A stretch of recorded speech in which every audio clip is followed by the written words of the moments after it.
मैं रवि कुमार, स्वागत है आपका रेनेश आईएएस में। आज हिंदू संपादकीय पर हम लोग बात करने वाले हैं। द हिंदू में जो संपादकीय हैं उसमें पहला जो संपादकीय है निर्मला सीतारमण द्वारा प्रस्तुत बजट से संबंधित है। इसमें जो कर कलेक्शन की गति धीमी पड़ गई थी, उस संग्रहण की गति को वृद्धि किया जाएगा। इसके संबंध में सरकार द्वारा विशेष प्रयास किए जाएंगे। विशेष रूप से इस संपादकीय में जो सरकार की विनिवेश नीति में कुछ परिवर्तन परिलक्षित हो रहे हैं, उसका विवरण दिया गया है। सरकार का यह प्लान है कि जल्द ही एयर इंडिया और बीपीसीएल जैसे सरकारी उपक्रमों को निजी हाथों में विनिवेशित किया जा सकता है। एलआईसी भी उसके टारगेट में है और इसे लिस्टिंग भी किया जा चुका है।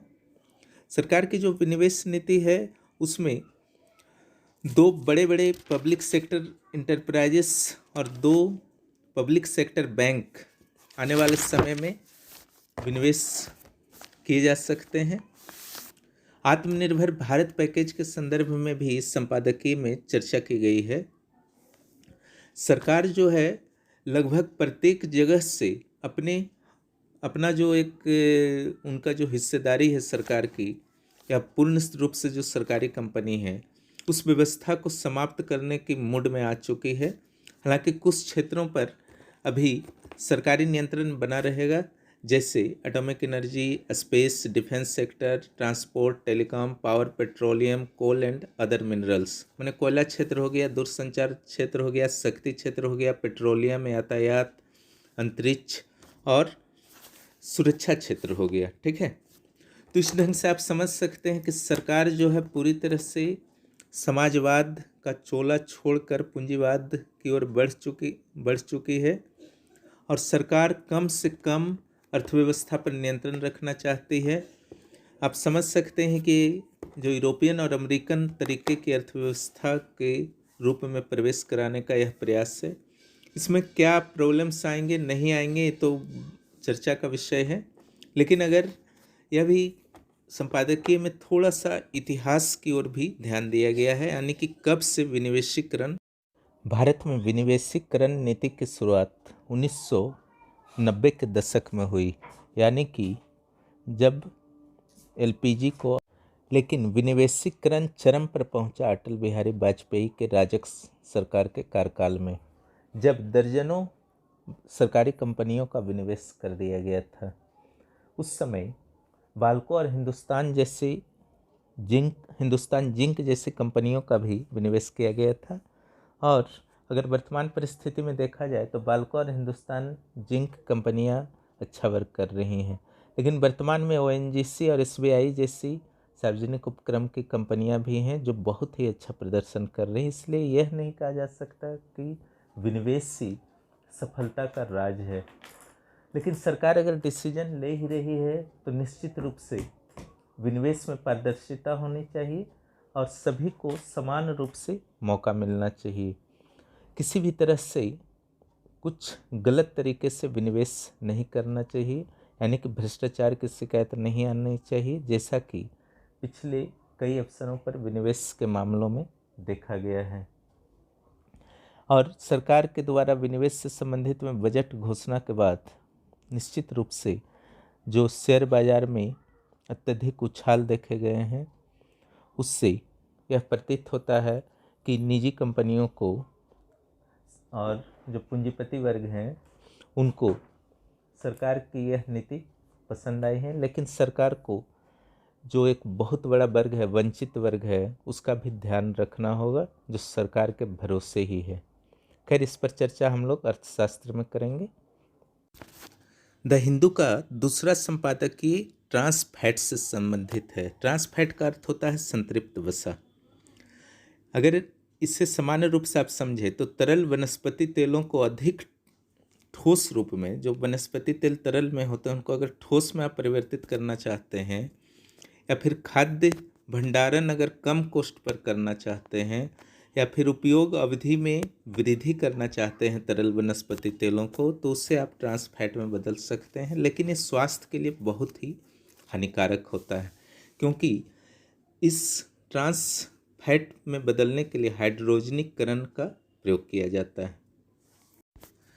आप सोच रहे होंगे कि ट्रांस फैट कहाँ पाया जाता है, तो ये बड़े पैमाने पर वनस्पतियों से पाया जाता है। हालांकि नकली मक्खन और कृत्रिम मक्खन में भी पाया जाता है, या तले हुए पके हुए पदार्थों में भी आप ट्रांस फैट की प्राप्ति देख सकते हैं।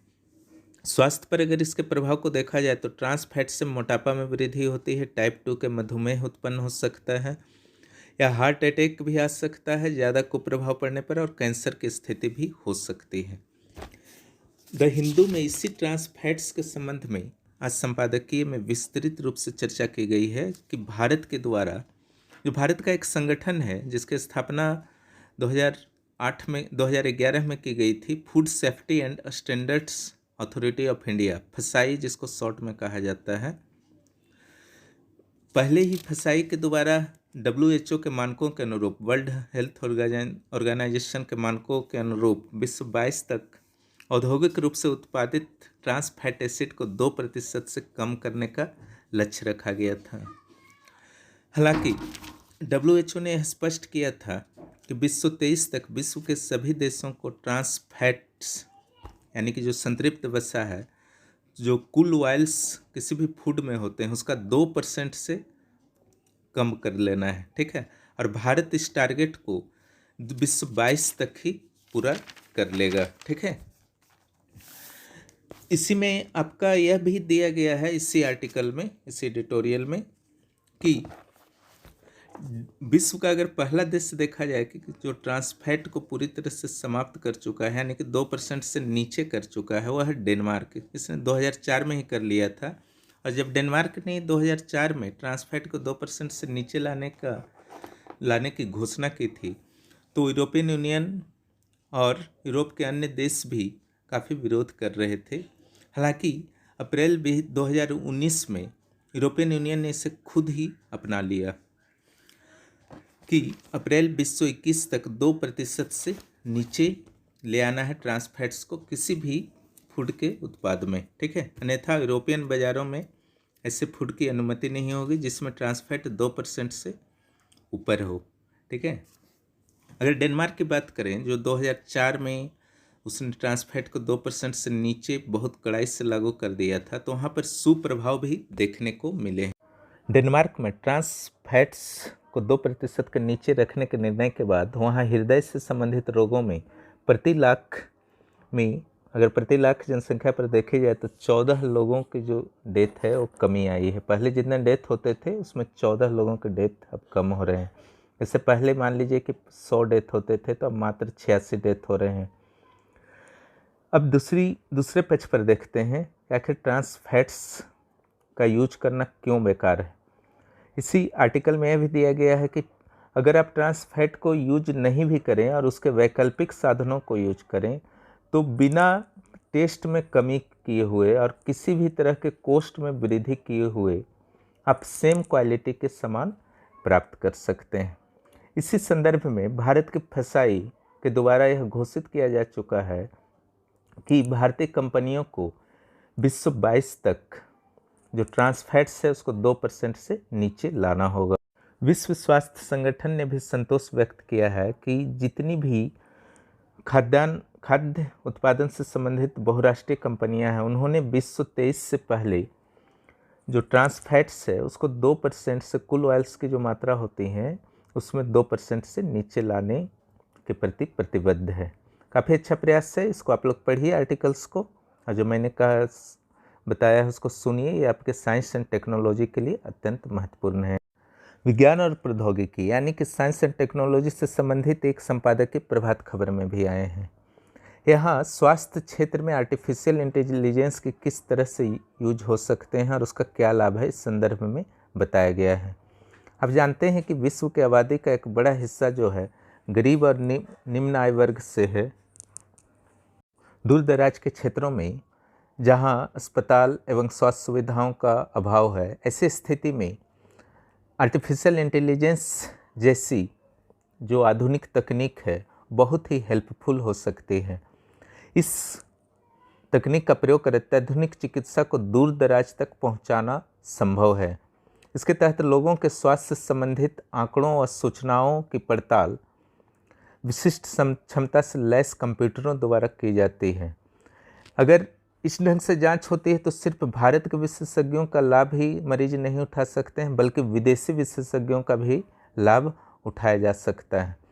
डाटाज केंद्रीकृत होंगे, इससे स्वास्थ्य के संदर्भ में सरकार को भी निर्णय लेने में सुविधा होगी और उस मरीज को भी सुविधा होगी भविष्य में किसी भी डॉक्टर्स के पास अपने रिपोर्ट्स वगैरह को जैसे यदि एक क्षेत्र में कुछ खास बीमारियों के लक्षण है तो उस इलाके में मिट्टी, पानी, हवा आदि का परीक्षण करने की ज़रूरत समय पर की जा सकती है, बताई जा सकती है सरकार को। कोरोना महामारी के दौरान कई तरह के आंकड़े जुटाए गए और इन आंकड़ों का लाभ भविष्य में होने की पूरी संभावना है। इसी तरह इसका आर्थिक पहलू भी है। स्वास्थ्य सेवा के क्षेत्र का आकार 2023 तक लगभग 133 अरब डॉलर होने का अनुमान है, जो 2017 की तुलना में दोगुना लगभग है। समझ गए ना। तकनीक के इस्तेमाल से इस प्रगति का लाभ उससे लोग भी उठा सकते हैं जो महंगे इलाज करा पाने में सक्षम नहीं हैं। इसमें टेलीमेडिसिन और स्मार्टफोन बहुत ही मदद कर सकता है। एक आकलन किया गया है संपादकीय में कि अस्पताल या क्लिनिक जाने के बजाय अगर टेलीमेडिसिन का प्रयोग 2025 तक भारतीय करने लगे तो 10 अरब डॉलर की बचत कर सकते हैं। इसी तरह नई दवाओं की जो अनुसंधान के बाद प्रयोग किए जाते हैं वो मरीज तक, प्रयोगशाला से मरीज तक पहुंचने में 12 साल लगते हैं, लेकिन आर्टिफिशियल इंटेलिजेंस इस अवधि को अत्यंत कम कर सकता है। म्यांमार में स्थिति बिगड़ती जा रही है। म्यांमार के सबसे बड़े शहर यांगून, दूसरे बड़े शहर मांडले सहित राजधानी नेपायताप में आंदोलनकारी ज़बरदस्त आंदोलन कर रहे हैं और आंग सान सू की जो गवर्नमेंट थी उसे वापस स्थापित करने की मांग कर रहे हैं। हालांकि सेना इस मूड में नहीं है और रबर की गोलियां भी कल बरसाई गई हैं और साथ ही सेना के द्वारा यह कहा गया है कि किसी भी तरह की व्यवस्था को फैलाने की कोशिश को सफल नहीं होने दिया जाएगा। और जहाँ तक लोकतंत्र की बात है तो सेना के द्वारा जो उद्देश्य निर्धारित किए गए हैं वो जैसे ही पूर्ण होगा फ्री और फेयर इलेक्शन संविधान के अनुसार करा दिया जाएगा। जनता को चिंता करने की ज़रूरत नहीं है, लेकिन जनता इस बार सेना को किसी भी तरह से राहत देने के मूड में नहीं है।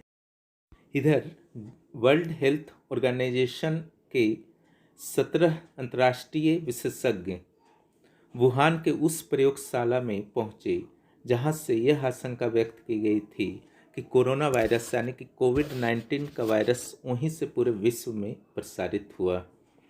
हालांकि अपने प्रारंभिक जांच के बाद ही वहां समय बिताया था। इसके बाद अन्य संभावनाओं पर वर्ल्ड हेल्थ ऑर्गेनाइजेशन की टीम जो है विचार कर रही है, जिसमें कहीं ऐसा तो नहीं है कि वाइल्ड लाइफ से डायरेक्ट ट्रांसमिशन हुआ है या फिर किसी इंटरमीडिएट होस्ट से ट्रांसमिशन हुआ है, यानी कि मध्यस्थ किसी ऐसे प्राणी से हुआ है जो न वाइल्ड लाइफ हो या न ही मानव से संबंध रखते हों, या फिर transmission via cold chain products. ठीक है, इस तरह से देखिए क्या होता है। वर्ल्ड हेल्थ ऑर्गेनाइजेशन की टीम वहाँ पहुँची हुई है। हालांकि चीन इसे किसी भी स्थिति में स्वीकार नहीं कर रहा है कि प्रयोगशाला से कोविड-19 के वायरस लीक हुए थे। इस आर्टिकल को आप लोग पढ़िए, साइंस टेक के लिए इम्पोर्टेंट है। आज बहुत सारे इम्पोर्टेंट आर्टिकल्स थे, आप लोग पढ़ते रहिए। इससे हिंदी मीडियम के होने के बावजूद जो है आपको समस्या नहीं आएगी मुख्य परीक्षा के प्रश्न लिखने में, और सिलेक्शन की संभावना जो है बढ़ेगी। इसमें कन्या शिशु हत्या के मामले में 2019 के आंकड़े दिए गए हैं कि महाराष्ट्र में सर्वाधिक 6 कन्या शिशु हत्या हुए और कुल जो मामले दर्ज किए गए 2019 में पूरे देश में और 36 मामले दर्ज किए गए। देखिए इसमें झारखंड, बिहार या उत्तर प्रदेश का नाम नहीं है, यह अच्छी बात है। धन्यवाद, हमसे जुड़े रहें, लाइक और सब्सक्राइब करें।